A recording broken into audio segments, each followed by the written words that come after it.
Alright, we are back for part 4, the full installment, hopefully. I should be done. I really, it's not pretty, but fundamentally, I should have all of it buttoned up. I've got new brake light bulbs, reverse light bulbs, the blinkers and brake lights all work. I had both of my rear drums inspected. They are both good. Got my tires fixed. Back axle is full of gear oil. The drive line has been greased. The central carrier bearing is greased. Transmission is full of fluid. The new gas tank is in. The bench seat is installed. I need to still find that door handle. Or actually, I have it. I need to find the bolt that fits. So, new weather stripping, door seals. I did replace the door locks, and I fixed my mirrors. So all of that ripping out. So I did open up the interior door skins. That's what these hoops are. They're the decorative rings that run the inside of the door to hide the screw holes. So I opened that up, put in new door locks, fixed the mirrors. I did take this armrest off so I can try to find a new set. I need to find one seat belt, the blade for the driver's side. I did get my new antenna, and that is in. Got all my missing lug nuts replaced. Did a lube job on the entire front end last night. Let's step over this bumper, electrical cables.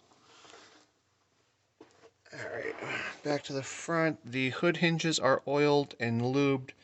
Brake fluid has been siphoned out. All new fluid and rebled. I've got the vacuum advance line for the power brakes reran. That is the steel line all the way along the back. And from what I found, it just goes to the manifold. So, manifold vacuum. I got a new crankcase vent, or PCV, whatever you want to call it. New oil fill cap, new valve cover gasket, new head gasket.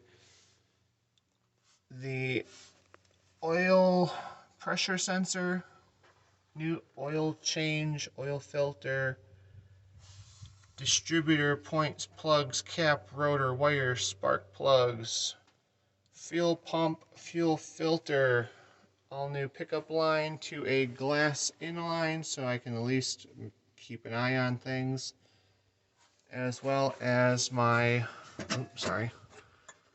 new carburetor. I got the choke fed up.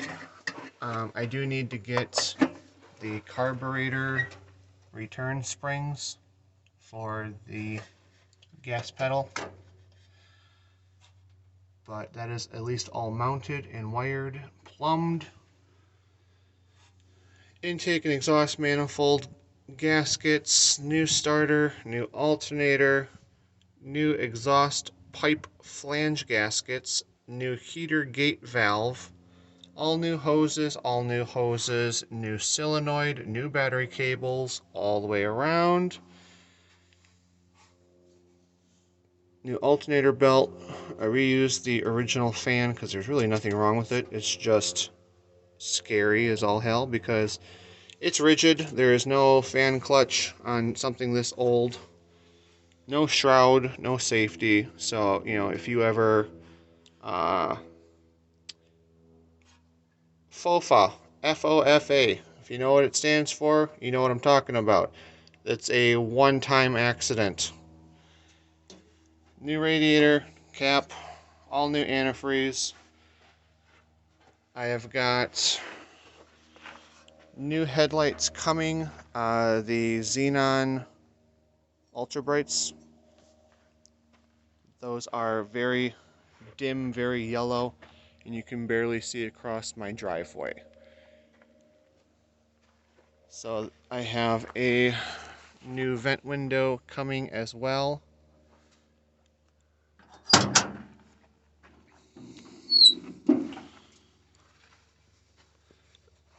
I've got the instrument panel cleaned up a little bit. I mean, it's not fantastic, but at least you can like read the numbers, the speedometer, and like this was the most important one. My gas gauge is working. So I just put one jerry can of fuel in here for about 5 gallons. I mean, it's off. I have to adjust the sending unit, but for a 19-gallon fuel tank, 5 gallons should not give me half a tank. So I'm going to have to adjust the sending unit, but at least now I've got something to go on. I cannot for the life of me find a replacement steering wheel or a horn button assembly. So I just did I gotta oil that. I just did the next best thing, and I ordered out a semi's air horn. So I am going to remove this second battery tray, and then that opens up this entire shelf on the fender. So my air compressor is going to mount here in the corner, or the tank will go down here. The air compressor will go up here because it's smaller. I did order out the water bag for the windshield washer fluid. So I've got that coming. I need to find a threaded bolt to mount that. Just go down to the hardware store, Ace Hardware, whatever. But I need windshield washer hose. I need the little micro hose for the nozzles. So that's all petrified. And I also need to find the splitter for 1 hose in, 2 hose out to run back across to nozzle number 2. So windshield washer is coming. I did find the Anco style wiper blades, just the old blade inserts. So I ordered those out as well. So I will have wipers. You know, there's nothing wrong with running like the Rain-X products as a substitute, you know, any port in the storm kind of deal. But having functional wiper blades is kind of a big deal. I mean, yeah, I live in the desert, but even we need them sometimes.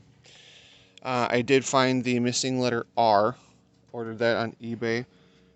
It matches that recessed and ridged letter styling.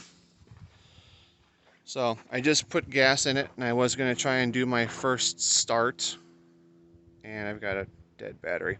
So I have got something wrong here because this battery had a charge last night.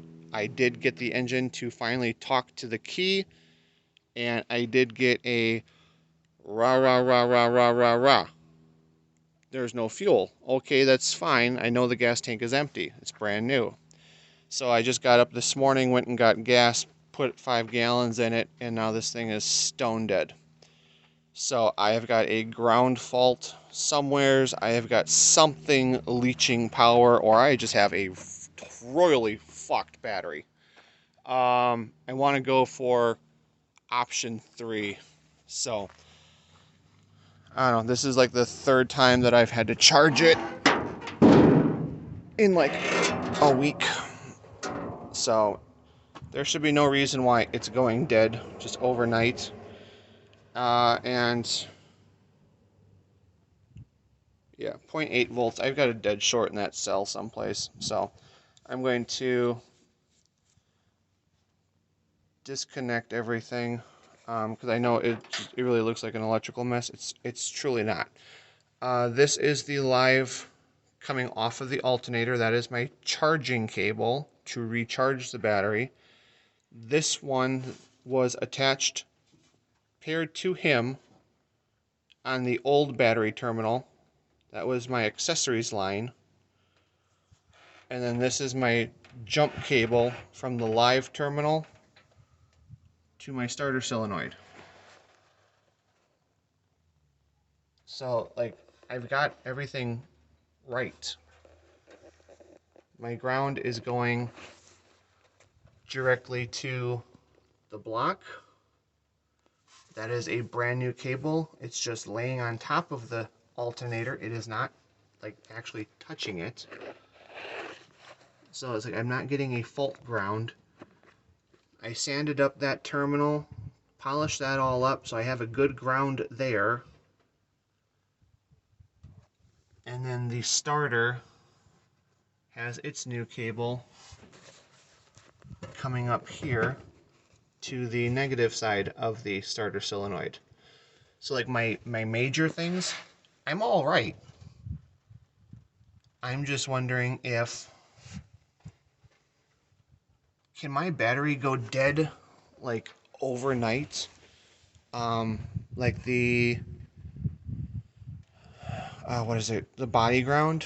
The grounding cable from the firewall to the block to the frame. I don't think I have that. Now that I'm thinking about it, I have not seen that. I'm just wondering if that's kind of where all my faults are lying. So let me go and rumble through a couple of the old timers' memories and rattle a few cages on these old trucks. And I'll keep you posted. But this is part 4 of the 67 F-250 revival. It's been off the road since '93 and it's been sitting in a junkyard since '94. It's not the prettiest truck, but I'm proud of her. We've come a long ways in a month.